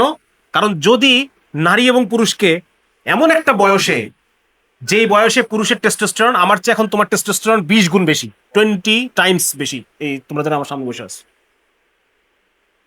একটা 40 বছর বয়সের পুরুষের চেয়ে একটা 20 বছর বয়সী ছেলের টেস্টোস্টেরন 20 টাইমস বেশি। এবং একইভাবে একটা মেয়ের অক্সিটোসিন হরমোন, সম্পর্ক তৈরি করার ইচ্ছা, যে হরমোনটা তৈরি করে, সেই হরমোন একটা মেয়ের শরীরে এখন একটা বয়স্ক মহিলার চেয়ে তার এখন 6 গুণ বেশি, একটা পুরুষের চেয়ে 6 গুণ বেশি, বয়স্ক মহিলার চেয়ে আরো বেশি হবে। তাহলে আমি যে বললাম কিছুক্ষণ আগে আগুন এবং পেট্রোল, উদাহরণটা কি ভুল হয়েছে না ঠিক হয়েছে? তাহলে এই আগুন আর পেট্রোল যখন একসাথে রেখে দিব তখন কি জ্বলবে না? দাও দাও করে জ্বলবে। আর এই যে একটা সম্পর্ক, এটাতে ঢুকাই দিতে পারলেই সে ডিপ্রেসড হয়ে যাবে, দুজনে ডিপ্রেশনে চলে যাবে, দুজনই অ্যাংজাইটিতে চলে যাবে। এবং সায়েন্টিস্টরা দেখাইছেন যে একটা প্রেমের সম্পর্ক শুধু ভাঙলে ডিপ্রেশন তো আমরা বুঝি, সেকা খেয়ে বেকা হয়ে গেছে, এখন তো সে ডিপ্রেশনে পড়বেই, হ্যাঁ, বা অ্যাংজাইটিতে তার মধ্যে থাকবেই। কিন্তু প্রেমের সম্পর্ক যখন বিল্ড হচ্ছে, এই বিল্ডিং টাইমটা, এই টাইমটাও ডিপ্রেশনের, এই টাইমটাও স্ট্রেসের, এটা মানুষ বুঝে না। ফুটবল খেলতেছি আমি এখন, প্রচন্ড ফুটবল খেলতেছি, খুব মজা লাগে না ফুটবল টুটবল খেলতে? খেলার টাইমে তো মজা লাগে, খেলা যখন শেষ হয় তখন কেমন লাগে? তার মানে বডির মধ্যে ধকল তো হয়েছে, বোঝা গেছে ব্যাপারটা? কিন্তু খেলার মজার মধ্যে আমি টের পাই নাই। তো একই রকম ভাবে প্রেমের যে শুরুটা, বিল্ড আপ, এই টাইমটাও স্ট্রেস, অ্যাংজাইটি, কিন্তু এটা সে ওই সময় টের পায় না, বিভিন্ন আরো সাইড হরমোনের কারণে টের পায় না সে। এবং ওনারা বলতেছেন যে এই প্রেমের সম্পর্কটা বেশি ক্ষতিকর, কারণ এখানে অল্টারনেট পিরিয়ড অফ ইউফোরিয়ান ডিপ্রেশন, কখনো ভালো সময় যায়, কখন খারাপ সময় যায়, ভালো সময় যায়, খারাপ সময় যায়। এটা বাবা মারা গেছে, কষ্ট পাইছি 3 দিন 4 দিন 5 দিন, শেষ, আবার আস্তে আস্তে আমি নিজেকে গোছাই নিচ্ছি। কিন্তু প্রেমের সম্পর্কের যে ডিপ্রেশন, ইন্টারপার্সোনাল রোমান্টিক রিলেশনশিপ ডিপ্রেশনটা, এটা বারবার আসতে থাকে, বারবার আসতে থাকে, বারবার আসতে থাকে, বারবার আসতে থাকে। বোঝা যাচ্ছে ব্যাপারটা? তো সুতরাং এই সম্পর্কের মধ্যে যদি কাউকে আমি ঢুকাই দিতে পারি, তাহলে ছেলে মেয়ে তো একাই ডিপ্রেশনে চলে যাবে, অ্যাংজাইটিতে চলে যাবে। এইভাবে করে তারা স্লিপারি স্লোপ তৈরি করছে। স্লোপ মানে স্লোপের কোনায় দাঁড়ালে তুমি একাই গিয়ে খাদের মধ্যে পড়ে যাবা, তোমাকে ঠেলতে হবে না, একাই পড়ে যাবে খাদ। দৌড়ায় দৌড়ায় গিয়ে খুশিতে ঠেলায় ঘুরতে খাদের মধ্যে পড়ে যাবা গিয়ে, বুঝছো? এই হচ্ছে অবস্থা। এখন এই যে ধরো তোমার জীবনের যে লাইফের জার্নি, এই জার্নি পারসিউ করার ক্ষেত্রে এইরকম অনেক খাত, অনেক ধরনের খাত এখানে আছে, যেই খাতগুলা থেকে যদি আমরা যুবক বয়সে, এই যুবকরা যদি তার যৌবনকে বাঁচাতে পারে, তাহলে পরে সে আজ থেকে 30 বছর পর নিজেকে এই জায়গায় দেখতে পাবে। এই এপস্টেন ক্লাস এরা যে খাদ এবং ফাঁদ সারা পৃথিবী জুড়ে ছড়ায় রাখছে নিজেদের লাভের জন্য, কিসের জন্য? নিজেদের প্রফিটের জন্য তারা আমার যৌবনকে নষ্ট করতেছে। একটা উদাহরণ দেই, শেষ করে দেই আমরা, তোমরা স্লাইডটা পড়ে নিও। যেমন ধরো আমি এবং আমার ক্লাসমেট একটা সুন্দরী মেয়ে, এখন আমি আমার ক্লাসমেট সুন্দরী মেয়ের প্রেমে পড়ছি, ঠিক না? আমার ক্লাসমেট সুন্দরী মেয়ে আমার প্রেমে পড়ছে। এখন হচ্ছে মেয়ের তো বাসা থেকে বিয়ের চাপ দিচ্ছে, দিচ্ছে কিনা? আর আমার মধ্যে টেনশন বাড়তেছে, আমার মধ্যে অ্যাংজাইটি ডিপ্রেশন বাড়তেছে, নাকি? মেয়ের মধ্যেও বাড়তেছে, এত একটা একটা একটা সম্পর্ক নষ্ট হয়ে যাবে, আরেক জায়গায় বিয়ে হবে, বাড়তেছে। পরিবার মেনে নিচ্ছে না, মেয়ের পরিবার আমাকে মেনে নিচ্ছে না, যে তোকে দিয়ে আমি আরো বড় মাছ ধরবো। হ্যাঁ, তোর চেহারা সুরত সুন্দর আছে, হাইট টাইট ভালো আছে, তোকে দিয়ে আমি ওই ইয়ে ধরবো, ক্যাডার ক্যাডার ধরবো, ক্যাডার। তোকে দিয়ে আমি ইউরোপ আমেরিকা ধরবো, আর তুই কিনা একটা বেকার, হ্যাঁ, ফার্স্ট ইয়ার সেকেন্ড ইয়ারে পর এক ছেলের সাথে প্রেম করস। তাহলে মেয়ের পরিবারও ডিপ্রেসড হয়ে যাচ্ছে, ছেলের পরিবারও ডিপ্রেসড, ছেলেও ডিপ্রেসড, মেয়েও ডিপ্রেসড, সবাই ডিপ্রেসড। তাহলে এই ডিপ্রেশনটাকে, এই ঝামেলাটা কি বাধার কথা ছিল? এই ঝামেলা কিন্তু বাধার কথা ছিল না। কারণ হচ্ছে এই মেয়েটার বিয়ে হবে 5 বছরের সিনিয়র একজনের সাথে, আর আমার বিয়ে হবে 5 বছর জুনিয়র একটা মেয়ের সাথে। আমার আর তার তো দেখা হওয়ারই কথা ছিল না, আমি বুঝতে পারছি? আমার আর আমার এই সুন্দরী ব্যাচমেটার তো দেখা হওয়ারই কথা ছিল না। ওর মতো পড়াশোনা করে 5 বছর সিনিয়র লোকের সাথে বিয়ে হয়ে যাবে, ওর পরিবারও ভালো ডিপ্রেশনে নাই, ওর ডিপ্রেশনে নাই, প্রত্যাশার চাপের মধ্যে কেউ নাই। আর এখন তো আমি তো, আমার হচ্ছে আমারও আলাদা প্রতিষ্ঠানে পড়াশোনা করব, পড়াশোনা শেষে 5 বছরের ছোট একটা মেয়ে বা 3 বছরের ছোট এক মেয়ের সাথে বিয়ে হয়ে চলে যাবে, শেষ, দুজন দুজনের মতো সুন্দরভাবে চলবে। কিন্তু এই যে দুইজনকে একখানে বসাই দিছে এনে, আগুন আর পেট্রোলকে, এটাই তো দরকার ছিল না, এটাই তো হওয়ার কথা ছিল না। তাহলে আমার তোমার যৌবনটাকে যে তারা নষ্ট করে ফেললো, আমি যে 4 বছরের এই টাইমটা যে আমি নষ্ট করে ফেললাম, এই মাসুল কে দেবে? আর এটা ঠেকাবে কে? আমার কথা বুঝতে পারছো?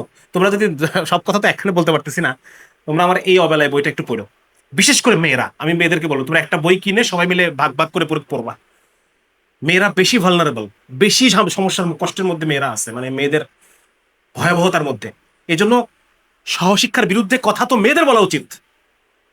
স্যারদের বলা উচিত, sir we are not feeling safe, আমাদের একাডেমিক পারফরমেন্সের জন্য, আমাদেরকে সেফ ফিলিং এর জন্য, সবকিছুর জন্য আমাদেরকে ক্লাসরুম আলাদা করে দেন। এটা মেয়েদের পক্ষ থেকে বারবার আসা উচিত, এটা মেয়েদের বাপ মার পক্ষ থেকে আসা উচিত। আমি বুঝাতে পারছি জিনিসটা? আচ্ছা, তো এই হচ্ছে আমাদের ইসলাম। তাহলে কি করবে আমাকে ইসলাম? এই সে আমার ছবিটা আনি নাই গো, একটা ছবি ছিল, এই যে ছবিটা, এই হচ্ছে। সুতরাং এই যে মানে এই যে যত ধরনের খাদ ফাদ যা যা কিছু আছে, এইগুলা থেকে বাঁচার জন্য একটা টিকা নিতে হবে আমাদের। একমাত্র এই টিকাই আমাকে এগুলো থেকে বাঁচাতে পারে, আর কেউ বাঁচাতে পারবে না। আর সব আমার শত্রু, আর সবাই আমাকে গিনিপিগ বানাইছে। এই ইপিস্টেন ক্লাস, এই সারা পৃথিবীর এই কি বলে, যত আন্তর্জাতিক সংস্থা, যত এই যে বিগ পাওয়ার যেগুলো আছে, তারা, গভর্নমেন্ট, গভর্নমেন্ট রান বিভিন্ন প্রজেক্ট, বিভিন্ন শিক্ষা ব্যবস্থা, এই সেই যা যা কিছু আমি দেখতেছি, মিডিয়া, এই সব কিছু আমার কাছ থেকে আমার সুখকে ছিনিয়ে নিতে চায়। মানুষ হিসেবে আমার যে বেসিক মানুষের জীবন পাওয়ার কথা ছিল, ওই জীবনটা আমার কাছ থেকে ছিনিয়ে নিতে চায়। একটা বেসিক লেভেল অফ শান্তি, আমার শান্তির জীবন আমার পাওয়ার কথা ছিল, একটা বেসিক শান্তি, এর বেশি শান্তি, এর চেয়ে কম তো আমি শেষ হয়ে যাব। ওই শান্তিটা আমার কাছ থেকে ছিনিয়ে নিতে চায়। আমার জীবনটাকে এমনভাবে ওরা সেট করছে যাতে আমি অ্যাংজাইটি এবং ডিপ্রেশনের রুগী হয়ে যাই, এবং তাদের একটা সাকসেসফুল কাস্টমার হয়ে যাই, সাকসেসফুল তাদের কাস্টমার হয়ে যাই। আমাকে দিয়ে যেন তারা লাভ নিতে পারে, আমাকে রিলসের মধ্যে ব্যস্ত রাখবে। রিলস এমনভাবে রিলস সেট করা, রিলসের বিভিন্ন অ্যালগোরিদম থেকে শুরু করে নিয়ে রিলসের বিভিন্ন কালার কম্বিনেশন, হাবিজাবি যা যা, এমনভাবে সেট করা। কখনো মনে আসছে যে আমি কেন এই রিলসটা উপরে উঠাই, নিচে কেন নামাই না? মানে নতুন রিলসের জন্য আমাকে কি কি করতে হবে? উপরে টানতে হবে, হ্যাঁ? মানে নতুন রিলস আসে কোত্থেকে? নিচ থেকে আসবে, তাই না? এটা এটা উল্টাটা না কেন? এগুলো রিসার্চ, এগুলো এমনি এমনি না, কনফিডেন্ট বলে না, এগুলো সব রিসার্চ করে বের করছে এটা, যে কি করলে পরে তোমার এই আঙ্গুলের উপর প্রেশার কম পড়বে, এবং যত প্রেশার কম পড়বে তুমি তত বেশি সময় এখানে থাকবা। কত বেশি সময় তোমাকে এখানে ধরে রাখা যায়, তোমার বোরিং লাগবে না, তোমার এক্সস্টেড লাগবে না, তোমার ফ্যাটিক হবে না। বুঝা গেছে? এগুলো ওরা গবেষণা করছে। এবং রিলস দেখা শেষে যখন তুমি 1 ঘন্টা রিলস দেখার পর যখন বের হয়ে আসবা, তখন দেখবা তোমার আর কোনো কিছু ভালো লাগতেছে না, তোমার খালি মন ছুটে চলে যাচ্ছে আবার আবার রিলসে ঢুকবো, আবার রিলসে, কখন আবার রিলসে ঢুকবো। কারণ ওই রিলস তোমার মাথার যে যে যে হ্যাপিনেস, হ্যাপি হরমোন যেটা আছে, হ্যাপি হরমোন নাম কি এটা, ওই ডোপামিনের একটা নির্দিষ্ট লেভেল আছে আমার আমার এখানে স্টোর আছে, ওই স্টোরটাকে সে শেষ করে ফেলছে। এখন তোমার আর কোনো জিনিস ভালো লাগবে না, তুমি আর বন্ধুদের সাথে আড্ডা দিয়ে মজা পাবে না, তুমি বলবো দোস্ত ভাল লাগে না, দোস্ত বেড়ায় আসি, ভাল লাগে না দোস্ত, কিছু ভাল লাগে না। এই অবস্থার মধ্যে তুমি পড়ে যাবা। তোমার জীবনের যে বেজলাইন সুখ, এই সুখ থেকে তুমি বঞ্চিত হয়ে যাবা। একটা বৃষ্টির দিনে বৃষ্টিতে ভিজতে তোমার ভালো লাগবে না, ফুটবল খেলতে ভালো লাগবে না, বন্ধুদের সাথে এক জায়গায় ঘুরতে যাবা ভালো লাগবে না, বেসিক সুখ, বেজলাইন সুখ তুমি হারাই ফেলবা। তাহলে তুমি যদি মানুষের জীবন চাও, তোমাকে কি করতে হবে? টিকা নিতে হবে। আর টিকা কি বুড়া কালে দেয় না ছোট কালে দেয়? বুড়া কালে টিকা নিলাম, ইপিআই শিডিউল যা যা আছে, হাপি কি হাম, হুপিং কাশি, ধনুষ্টঙ্কার, বললাম যে আমার বাচ্চারা আমি দিব না টিকা, বুড়া বয়সে নিবে। তাহলে অসুখ কি বুড়া বয়সে হবে না এখন হবে? এখন হয়ে সব শেষ নাকি? তাহলে ইসলামের যে টিকা, আমাকে ইসলাম এই পশ্চিমা দুনিয়ার এই স্টেইন ক্লাসের ষড়যন্ত্র থেকে, গিনিপিগ হওয়া থেকে আমাকে রক্ষা করবে। এই টিকাকে আমি এখন নিব নাকি বুড়াকালে নিব, হজ করে এসে তারপর? কখন নিব? আমাকে এখন নিতে হবে। যদি আমি এখন নেই, এখন যদি এই মুহূর্তে আমি ইসলামকে সাবস্ক্রাইব করি, তাহলে ইসলাম আমাকে ফুল প্রোটেকশনের মধ্যে নিয়ে চলে আসবে। আমি আমার এই অবলায় বইতে একটা একটা চ্যাপ্টার লিখছি, বিকল্প জীবন। হ্যাঁ, ওখানে তপু নামে একটা ছেলে কিভাবে সে পরিবর্তন হয়ে গেল এবং সে একটা বিকল্প জীবনে চলে গেল। এই জীবনটা কিভাবে তার সবকিছুকে থেকে তাকে রক্ষা করতেছে, এই বিষয়টা আমি ওখানে উইথ রেফারেন্স, রিসার্চ রেফারেন্স আমি আলোচনা করছি। ঠিক আছে, সুতরাং আমাকে টিকা নিতে হবে। হ্যাঁ, আমাকে এই জোয়ান কালেই আমার ইসলাম লাগবে, বুড়ো বয়সে না, এখন এই মুহূর্তে আমার ইসলাম লাগবে। এবং এটা এমন না যে আমি ইসলাম শুধুমাত্র জাস্ট মানে শুধু 5 ওয়াক্ত সালাত পড়লাম এটুকুর মধ্যে সীমাবদ্ধ থাকলে হবে না। পবিত্র কোরআন আল্লাহ তাআলা বলতেছেন উদখুলু ফিস সিলমি কাফা, পরিপূর্ণভাবে প্রবেশ কর। আমি যদি 50% ইসলামে ঢুকি আর লেসটা 50% বেরোয় আছে, তাহলে পরে আমি ইসলাম থেকে অতটুকুই ফায়দা পাবো। আমি যদি পুরা ঢুকি আমি পুরো বেনিফিটটা পাবো। বোঝা গেছে? টিকা 6টা নেওয়ার কথা, আমি নিলাম ধরো 1টা নিলাম বা 2টা নিলাম, তাহলে হবে আমার ফুল আমি বেনিফিটটা পাবো? পরিপূর্ণভাবে ইসলামে প্রবেশ করতে হবে, পরিপূর্ণ 100%। ঠিক আছে, এটা কিভাবে, এটা নিয়ে আমরা আবার হয়তো অন্য জায়গায় আলোচনা হবে। হ্যাঁ, এখানে আমার ইসলাম সম্পর্কে আমার জানতে হবে, আমাকে দিনদার মানুষের কমিউনিটির মধ্যে থাকতে হবে, আলেম ওলামা যারা ইসলাম সম্পর্কে এক্সপার্ট তাদের সোহবতে যেতে হবে। ঠিক আছে, তাদের তাদের সংস্পর্শে বেশি বেশি থাকতে হবে, বইপত্র পড়তে হবে, বিভিন্ন যে কোর্সগুলো আছে ফরজে আইন, অ্যাডভান্স আকিদা, ফিকহ, এই সমস্ত কোর্সগুলো আমাকে করতে হবে। এগুলোর মধ্যে যত বেশি আমি জানবো তত বেশি আমি এইভাবে চলতে পারবো। এবং শুধু তাই না, ইসলাম যারা পালন করে এ ধরনের মানুষের সাথে আমাকে উঠা বসা করতে হবে, চলাফেরা করতে হবে, কমিউনিটির মধ্যে থাকতে হবে। ঠিক আছে, এটা যদি আমরা করতে পারি তাহলে এগুলো থেকে আমরা বেঁচে থাকতে পারবো। হ্যাঁ, আরেকটা জিনিস হচ্ছে যে পরিবার আমাদের কিছু জিনিস শিখাই দিছিল, এই জিনিসগুলো আমরা ভার্সিটি লাইফে এসে এগুলোকে আমরা ত্যাগ করে ফেলি, এগুলোকে আমরা বাদ দিয়ে দিই। এই বিষয়গুলোকে মাথায় রাখবা যে বাসা থেকে যে অভ্যাসগুলো তৈরি করে দিছে, এই অভ্যাসগুলো ত্যাগ করার কারণে যে ক্ষতি হয়েছে এটা কিন্তু আর কখনো ঠিক ঠিক হবে না। এটা হ্যাঁ, টাইম মতো খাওয়া, সময় মতো বাসায় ফেরা, রাতে বাইরে না থাকা, এগুলো আমাদের পরিবার শিখাই দিছিল না আমাদেরকে, কিন্তু এখন কিন্তু আমরা এগুলো মেনটেন করি না। আর এখন আমাদের পাকা টাকা গজাইছে, আমরা এখন ভার্সিটিতে পড়ি, এগুলো আমরা এখন আর পাত্তা দিই না। বাট এগুলো প্রত্যেকটা ভালো অভ্যাস, যেগুলো তোমার এন্ড গোলে তোমাকে নিয়ে যেতে পারতো। ঠিক আছে, ঘুম, ঘুম ইজ এ পার্ট অফ পড়াশোনা। ঘুম এবং খেলাধুলা, ঘুম এবং খেলাধুলা এই দুটাই হচ্ছে পড়াশোনারই অংশ। হ্যাঁ, আমরা যে বিভিন্ন ইয়ে করি, আমরা মূলত মূলত আমি যে সাবজেক্টে পড়ি এটা হচ্ছে এবং পড়াই, এখানে আমরা মানে এনিম্যাল মডেলের উপর বিভিন্ন রিসার্চ করি। ইঁদুর, হ্যাঁ, আমাদের একটা রিসার্চ এরকম ছিল যে ইঁদুরের আমরা যে জায়গাটা মেমোরি স্টোর করে, তোমরা যে অক্ষ পড়ছো না, অক্ষ এক্স অ্যাক্সিস ওয়াই অ্যাক্সিস, হ্যাঁ ওইরকম আমরা ইঁদুরের ব্রেনের জন্য আমাদের বিভিন্ন অ্যাক্সিস করা আছে, এক্স ওয়াই জেড। ওই জায়গা মতো অ্যাক্সিসে গিয়ে ওখানে ওটা একটা মেডিসিন দিয়ে ওই ব্রেনের মেমোরি স্টোরেজ জায়গাটাকে আমরা ডিস্ট্রয় করে দিই। ডিস্ট্রয় করে দেওয়ার পরে এরপরে আমরা দেখি যে মেমোরি ডিস্ট্রয় হয়েছে কিনা, এটা আমরা পরীক্ষা করি। এরপর ওই ইঁদুরটাকে আমরা কিছুদিন এক্সারসাইজ করাই। হ্যাঁ, এরকম সিঁড়ির মতো আছে, ওইটার উপরে রেগুলার এক্সারসাইজ করবে, খাবার দেওয়া থাকে, প্রতিদিন এতবার করে ওঠানামা করবে। এরপরে দেখা যায় যে সে আবার তার ওই মেমোরি আবার ফেরত আসছে। সুতরাং এক্সারসাইজের সাথে মেমোরির একটা খুব গভীর সম্পর্ক আছে। হ্যাঁ, এই জন্য খেলাধুলা, আর 2 নম্বর হচ্ছে ঘুম। এটা নিয়ে বিস্তারিত আলোচনা আছে, এখন আসলে অত সময় নেই, এগুলো করতে হবে। আচ্ছা, আরেকটা হচ্ছে প্রেম নিয়ে কিছু আলোচনা আছে, এগুলো থেকে দূরে থাকবো আমরা। ঠিক আছে, এগুলো থেকে দূরে থাকবো। মিউজিক, এটাকে তো আমরা কিছু মনে করি না, আসলে মিউজিকটাকে আমরা খুব খারাপ কিছু মনে করি না, কিন্তু বিভিন্ন রিসার্চ থেকে যেটা আসে যে এই রিসার্চগুলো আসলে কি, এগুলা মিউজিক ইন্ডাস্ট্রি, $1 বিলিয়ন ইন্ডাস্ট্রি। এখন আমি বাংলাদেশের এক চিপাই বসে একটা রিসার্চ করলাম, যেখানে দেখলাম যে মিউজিকটা আসলে স্বাস্থ্যের জন্য খুব একটা ভালো না। তাহলে এই $1 বিলিয়ন ইন্ডাস্ট্রির সাথে আমি পারবো? ঠিক ওই রকম কিছু কিছু রিসার্চ করা হয়, কিন্তু এগুলো বিভিন্ন চিপাই চাপাই করে থাকে, এগুলো কোনো ভালো জার্নালও ছাপে না, এগুলো কোনো মিডিয়া কভারেজও হয় না। হ্যাঁ, বাট কিছু জিনিস কোরিলেট করলে, অনেক 4-5টা জিনিস একসাথে মিলালে পরে বোঝা যায় জিনিসটা খারাপ। তো মিউজিক যেটা করে, মিউজিক ইমোশন তৈরি করে।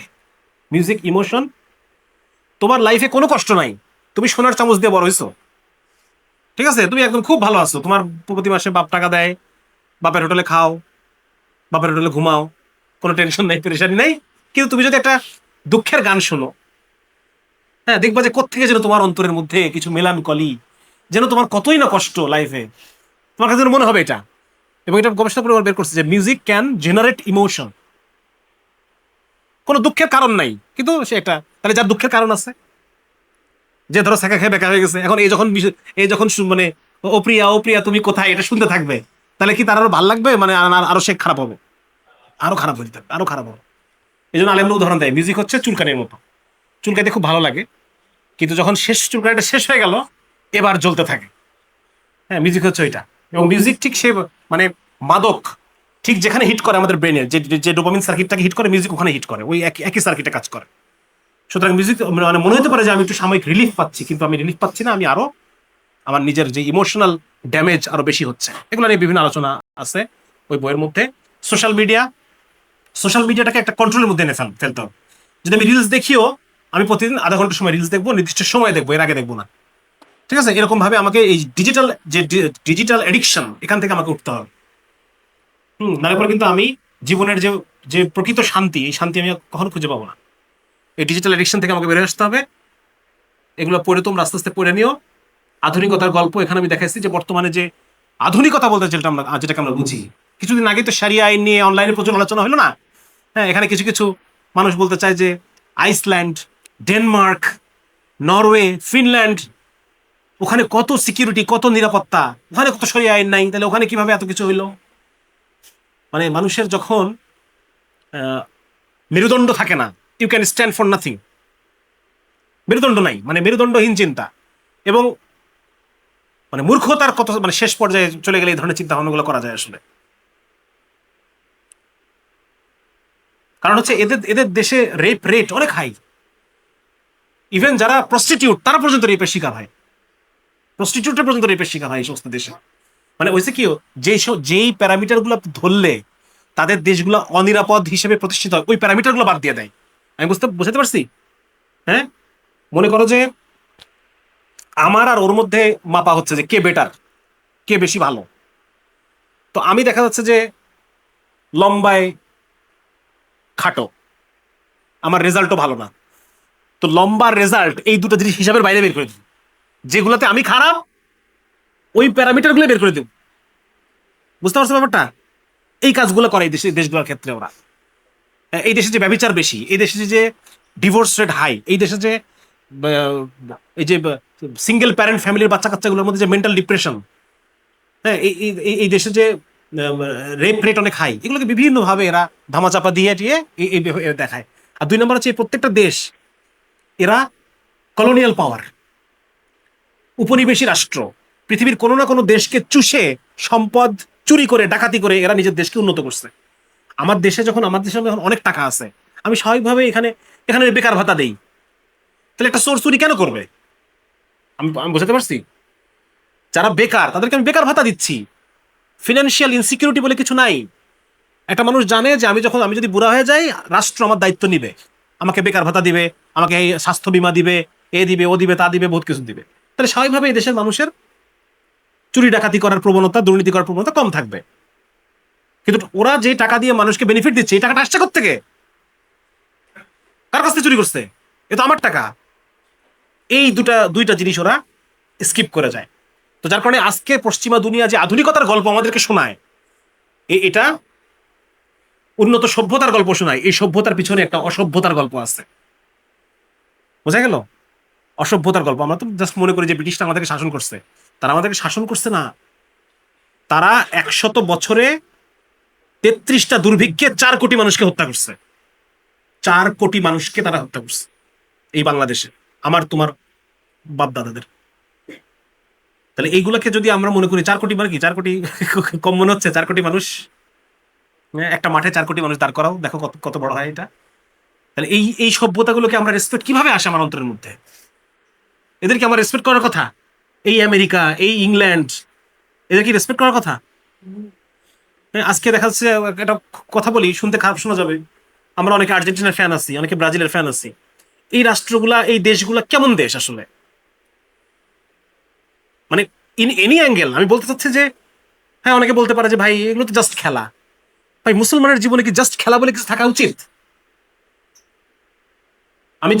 যতক্ষণ আমি খেলা দেখতেছি, এতক্ষণ কি আমি আল্লাহর বান্দা নাই? এতক্ষণ উপর কি আমার উপরে ইমান ফরজ না? এতক্ষণ কি আমার মুসলিম আত্মপরিচয়টাকে ওই 90 মিনিট আমি ধারণ করি না? নাকি ওই সময় আমি মুসলিম বাদ দিছি, দিয়ে আমি এখন শুধুই একজন কি দর্শক? আমার পরিচয় আমি একজন দর্শক, তাই এইটা একজন মুসলমান তো এই সুযোগই নাই ভাই। এরকম হালকা কাজে একজন মুসলমান তার সময় ব্যয় করবে, এই সুযোগ একজন মুসলমানের আছে? রাসূলুল্লাহ সাল্লাল্লাহু আলাইহি সাল্লাম একবার মদিনার মসজিদে ঢুকছেন, আল্লাহ রসুল ঢুকে দেখেন সাহাবিদের কারো কারো দাঁত দেখা যাচ্ছে। আল্লাহ রসুল সবাইকে ডাকিয়ে বসালেন, শুনো, আমি যা জানি তোমরা যদি সেটা জানতে, তাহলে তোমরা কম হাসতে, বেশি কাঁদতে, বেশি কান্না করতে। তোমরা, আমি যা জানি তোমরা যদি সেটা জানতে, তাহলে আজকে তোমাদের দাঁত দেখতেছি, এই দাঁত দেখতে পেতাম না। এরপর আল্লাহ রসুল বলেন যে আসমানের উপরে 1 ইঞ্চি পরিমাণ জায়গা নেই যেখানে ফেরেশতারা আল্লাহর ভয়ে, আল্লাহর প্রভাবের ভয়ে নিজের কপাল ঠেকায় রাখে নাই, ভয়ে। আর সেখানে আমি আজকে মসজিদে ঢুকছি, তোমরা হাসতেছো। তাহলে মানে এটা হচ্ছে রিয়েলিটি, এটা বাস্তবতা। আর যখন আমি যে 90 মিনিট খেলা দেখতেছি, ওটা বাস্তবতা? ওটা কি? ওটা তো আমাকে কোথায় নিয়ে গেছে, আমার বাস্তবতা থেকে নিয়ে কোথায় নিয়ে চলে গেছে আমাকে। আমি হি হি করতেছি, হাসতেছি, আমি করতেছি, আমার ইমোশন ওঠানামা করতেছে, আমার শত্রুতা তৈরি হচ্ছে, কারোর সাথে ঝগড়া হচ্ছে, শত্রুতা তৈরি হচ্ছে। এটা কি এগুলো জায়েজ আছে, এই জিনিসগুলা? সেটা কার জন্য? আর্জেন্টিনার মতো একটা দেশের জন্য, যে আর্জেন্টিনা ইসরায়েলের গণহত্যা, ফিলিস্তিনের গণহত্যা সে সমর্থন যোগ দিচ্ছে। ব্রাজিল সবচাইতে বেশি অস্ত্র রপ্তানি করছে ইসরায়েলের কাছে এই ফিলিস্তিনের এই গত 2-3 বছরের মধ্যে। কিভাবে আমি, মানে আমার মধ্যে ন্যূনতম একটা ইমোশন হোক, খেলার জন্য হোক, হলো খেলার জন্যই হোক, কিভাবে ইমোশনটা আমার জন্য এই সমস্ত দেশগুলোর প্রতি, তাদের এই সমস্ত মানুষগুলোর প্রতি আসে? হোক শুধু খেলা, এই শুধু খেলার নামে আর কত নিজে, মানে মুসলিম হিসেবে নিজেকে কল্পনা করি একটু, যে আমি, এটা কি আমার শানের সাথে, আমার মর্যাদার সাথে যায়? আমি একজন মুসলমান, আমার একটা মর্যাদা আছে, একটা আভিজাত্য আছে, একটা শান আছে, এটার সাথে যায় এটা? কোথায় কি হয়ে গেল আমাদের যুবকদের? আর আমি ফিলিস্তিনের জন্য কাঁদি, ওই কান্নার কোনো মূল্য আছে? এটা তো একটা মুনাফিকি একটা। একই সাথে আমি আর্জেন্টিনা এবং ব্রাজিলের মতো দুটো দেশকে আমি তাদের জন্য হই হই করতেছি, ই করতেছি, আবার একই সাথে আমি ফিলিস্তিনের জন্য কাঁদতেছি। What is this? এই জন্য ভাই এটা না, বরং নিজের মধ্যে একটা মর্যাদা, শান, হ্যাঁ, একটা গাম্ভীর্য, আভিজাত্য নিজের মধ্যে আনতে হবে। আমি মুসলমান, এগুলো আমার দ্বারা, এগুলো এগুলো আমি আমি এগুলো কেন করব? তো এটাই মানে আমি ইয়ে হচ্ছে যে 1 নম্বর হলো, যদি দুইটা টেক অ্যাওয়ে মেসেজ যদি বলি, একটা হচ্ছে যে আমরা এই যুবক বয়সেই আমাকে পরিপূর্ণ ইসলামের মধ্যে আসতে হবে, পয়েন্ট নাম্বার 1। আর পয়েন্ট নাম্বার 2 হচ্ছে একমাত্র ইসলামই পারে আমার যৌবন কালটাকে সুন্দর করতে। একমাত্র ইসলামই পারে আজ থেকে 30 বছর পর আমাকে এমন একটা জায়গায় নিয়ে যেতে, যেখানে আমার পরিবার আমাকে নিয়ে গর্ব করবে, আমার পরিবার আমার উপর খুশি থাকবে, আমি আমার নিজের উপর খুশি থাকবো, আমার রব আমার উপর খুশি থাকবে। এরকম একটা জায়গায় শুধুমাত্র ইসলাম আমাকে নিয়ে যেতে পারে। এবং সেটা এখনই, সেটা আজকে না, কালকে না, পরশু না, সেটা এখন এই মুহূর্তেই। ঠিক আছে না? আর 2 নম্বর হচ্ছে যত ধরনের ডিস্ট্রাকশন আছে, এই গোটা পৃথিবীর বাস্তবতা হলো এই পুরা পৃথিবী আমার শত্রু। পৃথিবী যারা চালায় তারা আমার শত্রু। তারা আমার সবকিছুকে ছিনায় নিয়ে আমাকে একটা গিনিপিগ, আমাকে একটা এক্সপেরিমেন্টাল প্রোডাক্ট হিসেবে তারা আমাকে নিচ্ছে। আমি তাদের কাছে কিচ্ছু না। আমার আমার সুখী সংসার তারা চায় না। আমি একজন সাকসেসফুল বাবা হই, এটা সে চায় না। আমি একজন সাকসেসফুল স্বামী হই, এটা সে চায় না। আমি সাকসেসফুল একজন ওয়াইফ হই, এটা চায় না সে। একজন মা হই, এটা চায় না। মা হওয়াকে খারাপ কাজ বানাইছে। মা হওয়াকে এখন মেয়েরা ঘৃণা করে। পশ্চিমা দুনিয়ার কথা বলতেছি। আমাদের মেয়েরা তো আলহামদুলিল্লাহ এখনো পর্যন্ত তাদের মধ্যে নারী সুলভ যে ব্যাপারগুলো এখনো পর্যন্ত কিছুটা আছে। এটাও আস্তে আস্তে শিক্ষা ব্যবস্থার মধ্য দিয়ে তারা পরিবারকে ঘৃণা করা, সন্তান আমাকে পিছায় দিবে, আমি চাকরিতে বড় ইয়ে হইতে পারবো না, সন্তান আমাকে আটকায় দিবে, সন্তান আমাকে কি করবে, এটাকে আটকায় দেওয়া মানে আমি আটকে যাবো, নিজের যা মন চায় তা করতে পারবো না। তো এইরকম একটা জিনিস, মানে তারা আমাদের মধ্যে, তারা এই জিনিসগুলো তারা তৈরি করার চেষ্টা করে, আমার জীবনটাকে ধ্বংস করে দেওয়ার চেষ্টা করে। আর একমাত্র ইসলামই পারে আমাকে বাঁচাইতে। এই জন্য আল্লাহর দিকে ফেরত আসতে হবে, আল্লাহ রাসূলের সুন্নাহকে নিজের মধ্যে নিতে হবে। আল্লাহ রাব্বুল আলামিন এগুলো সব জানেন। আমি যা যা বলছি এতক্ষণ, মানুষের ব্রেনের মধ্যে, এই হরমোনের মধ্যে যা যা হয়, এগুলো আল্লাহ জানেন না? আল্লাহ সব জানেন। আল্লাহ শুধুমাত্র ইসলাম পাঠাইছেন আমাকে তোমাকে বাঁচানোর জন্য। আল্লাহর কোনো স্বার্থ আছে? আমি যদি ধ্বংস হয়ে যাই, আল্লাহর কি যায় আসে? কিন্তু যায় আসে, কারণ আমি আল্লাহর সবচেয়ে প্রিয় সৃষ্টি মানুষ, সবচাইতে প্রিয় সৃষ্টি আমরা আল্লাহর। আল্লাহ তাআলা ফেরেশতারা প্রতিবাদ করছে, মানে অবজেকশন জানাইছেন যে আল্লাহ আপনি মানুষ তৈরি করেন না, এরা হানাহানি করবে, এরা ইয়ে করবে। আল্লাহ বলছেন না, আমি যা জানি তোমরা জানো না। আল্লাহ তাআলা আমাদেরকে তৈরি করছেন মহব্বতের সাথে। তো সেই আল্লাহ রাব্বুল আলামিন সব জানেন কিভাবে চললে পরে আমার বান্দা ভালো থাকবে, কিভাবে চললে আমার বান্দা ভালো থাকবে। আল্লাহ সেই জিনিসটাই কোরআনের মধ্য দিয়ে, হাদিসের মধ্য দিয়ে তার সবচেয়ে প্রিয় মুহাম্মদ রাসূলুল্লাহকে দুনিয়াতে পাঠায়ে, কষ্ট করায়, ঘাম ঝরায়ে, চোখের পানি ঝরায়ে, রক্ত ঝরায়ে, পা গুলো নামাজ পড়তে পড়তে ফুলে গেছে, পায়ে পানির রস চলে আসছে, এইগুলা করাই আল্লাহ তাআলা দেখাই দিয়েছেন যে তুমি এইভাবে চলো, তুমি সুখে থাকবা। আমার আপনার সুখের জন্য আল্লাহ তাআলা তার প্রিয় রাসূলকে কষ্ট দিয়েছেন। আমার কথা বুঝা গেছে? রাসূলের রক্ত গেছে, দাঁত গেছে, মাথার মধ্যে হেলমেট ভেঙে মাথার মধ্যে ঢুকে মাথা দিয়ে ব্লিডিং শুরু হয়ে গেছে। এক সাহাবী গিয়ে সেই ব্লাড মুখের মধ্যে নিয়ে নিয়েছে যে এই ব্লাড নিচে পড়া যাবে না, পড়লে আল্লাহর আযাব চলে আসতে পারে। এইরকম একটা এই আল্লাহ রসুলকে আল্লাহ তাআলা আল্লাহ রসুল বলতেছেন যে আমাকে অন্য কোন নবীকে এত কষ্ট দেওয়া হয় না যত কষ্ট আমাকে দেওয়া হয়েছে দিনের জন্য। কেন কষ্ট দিছে? যেন তুমি শিখে নিতে পারি কিভাবে আমাদের চলা উচিত, কিভাবে চললে আমি সুখে থাকবো, এটা যেন আমরা শিখে নিতে পারি নবীর কাছ থেকে। এতটুকু জন্য আল্লাহ পাঠাইছেন। নামাজের মধ্যে আজানের মধ্যে ডাকে হাইয়া আলাস সালাহ হাইয়া আলাল ফালাহ, নামাজের জন্য আসো, কল্যাণের জন্য আসো। তোমার নামাজের আল্লাহর কোনো দরকার নাই। আল্লাহ কি উপকার করি নাকি আমরা নামাজ পড়ে? হ্যাঁ, নিজের উপকার করি, নিজের কল্যাণ, আমার নিজের কল্যাণ হয়, তোমার কল্যাণের জন্য আসো। সুতরাং ভাই ইসলামটা আমাদের বুঝতে হবে। হ্যাঁ, ইসলাম আল্লাহ তাআলা আমাদেরকে দিচ্ছেন, এটা যেন তেন জিনিস না। এটা আমরা তো এটাকে মনে করছি যে বাপের সূত্রে পাইছি। ওই যে বাপ, ওই এক লোক, একটা ঘটনা আছে, হ্যাঁ, কাদা, রাস্তায় কাদা, দামি কাশ্মীরি শাল গায়ে, আর পায়ে নতুন জুতা। তা কাদা পার হবে কি করছে? ওই চাদরটা দিয়ে ওই শাল কাদার উপরে বিছাই দিছে, দিয়ে তারপর পাড়ায় পার হয়ে গেছে। তো বলছে কিরে তুই কি পাগল, 5,000 টাকার শাল আর 200 টাকার জুতা, 500 টাকার জুতা, তুই 5,000 টাকার শাল কাদার উপরে দিয়ে 200 টাকার জুতা বাঁচাইলি? তো বলছে জুতাটা নিজে কিনছি।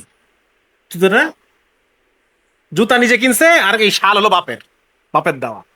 তো ইসলাম হচ্ছে আমাদের কাছে ওই জিনিস নাকি? হ্যাঁ, বাপের সূত্রে পাইছি, এটার কোনো মূল্য আমাদের কাছে নাই। কিন্তু ইসলাম যে, মানে ইসলামের যে ব্যবহারিক ব্যবহারিক মানে কি বলে এটাকে, উপযোগিতা, এটাকে কি বলে ইংরেজিতে, ইউটিলিটি। ইসলাম যে আমাকে কি করতে পারে, আমাকে কি থেকে বাঁচাতে পারে এবং আমাকে কি দিতে পারে, এই বিষয়টা নিয়ে আমাদের আসলে আরো স্টাডি দরকার, আরো আলোচনা দরকার। আলহামদুলিল্লাহ metropolitan Islamic community, metropolitan university, আপনাদের একটা ইসলামিক কমিউনিটি আছে, তারা বিভিন্ন কার্যক্রম পরিচালনা করে মাঝে মধ্যে। হ্যাঁ, আমি জানি না মেয়েদের জন্য তাদের কি কার্যক্রম আছে, আমার জানা নাই। বাকি তাদের অন্যান্য বিভিন্ন কার্যক্রম আছে ছাত্রদেরকে নিয়ে। আমার মনে হয় যে একটা কমিউনিটির সাথে যদি থাকা যায় তাহলে নিজের ইমান আমলকে হেফাজত করা অনেকটাই সহজ হবে ইনশাআল্লাহ। ঠিক আছে ইনশাআল্লাহ। আরেকটা জিনিস হচ্ছে মুসলমান আমরা যারা কিবলাওয়ালা, কিবলা, একই কিবলার দিকে আমরা নামাজ পড়ি, আমরা পরস্পর ভাই। আমাদের মধ্যে বিভিন্ন বিষয়ে মতভেদ, রাসূলুল্লাহ সাল্লাল্লাহু আলাইহি সাল্লাম যাওয়ার পরে, দুনিয়া থেকে বিদায় হয়ে যাওয়ার পর সাহাবায়ে কেরামের মধ্যে মতভেদ হয়েছে, যুদ্ধ হয়েছে। Can you imagine? সাহাবীরা যুদ্ধ করতেছে একজন একজনের সাথে, রীতিমতো যুদ্ধ, রক্তারক্তি, মারামারি। আল্লাহ রসুল দুনিয়া থেকে ওফাত হয়ে যাওয়ার পর, বিদায় হয়ে যাওয়ার পর সাহাবায়ে কেরামের মধ্যে বিভিন্ন মত পার্থক্য তৈরি হয়েছে। সেখানে আমাদের মধ্যে মত পার্থক্য থাকবে না? অনেক বেশি থাকবে। কিন্তু এগুলো সহই আমরা কি কেবলার ভাই, আহলে কেবলা। আহলে কেবলা মানে যারা আমরা এক কেবলার দিকে নামাজ পড়ি। আকীদাগত বিভিন্ন পার্থক্য, ব্যাখ্যা লেভেলে গিয়ে বিভিন্ন রকম পার্থক্য তৈরি হয়েছে, ফিকহি বিভিন্ন পার্থক্য তৈরি হয়েছে, ফিকাহগত ভাবে, উসুলি ভাবে। আমি অমুক আলেমকে ফলো করি, আপনি অমুক আলেমকে ফলো করেন, এটা নিয়ে আমাদের বিভিন্ন রকম পার্থক্য তৈরি হয়েছে। কিন্তু এই পার্থক্যগুলা চেয়ে বড় হলো, এই পার্থক্যগুলার চেয়ে বড় হলো যে আমরা হচ্ছে কালিমার ভাই, আমরা হচ্ছে আহলে কেবলা, কেবলার ভাই। এই জিনিসটা মাথায় রাখতে হবে সবসময়। বোঝা গেল?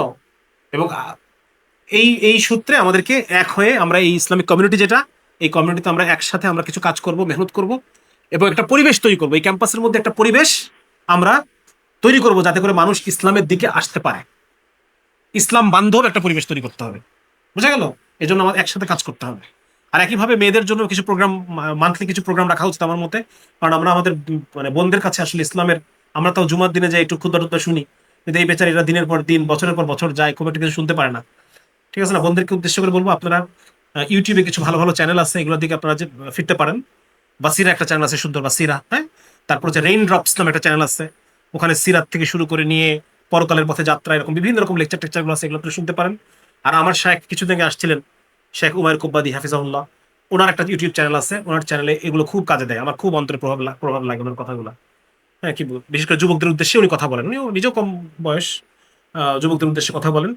আমি মনে হয় যেগুলো আপনারা যদি শুনেন এটা থেকে অনেক উপকৃত হবেন ইনশাল্লাহ। ভাইরা বোনেরা সবাই, ঠিক আছে? ইসলামের জন্য আমি যত সময় দিব তত আমার জীবন সুন্দর হবে ইনশাআল্লাহ। ঠিক আছে? আরেকটা জিনিস সেটা হলো যে এখানে ভার্সিটিতে আপনারা পড়াশোনার জন্য আসছেন, এখানে আপনারা পড়াশোনাই করেন, অন্য কিছু করেন না।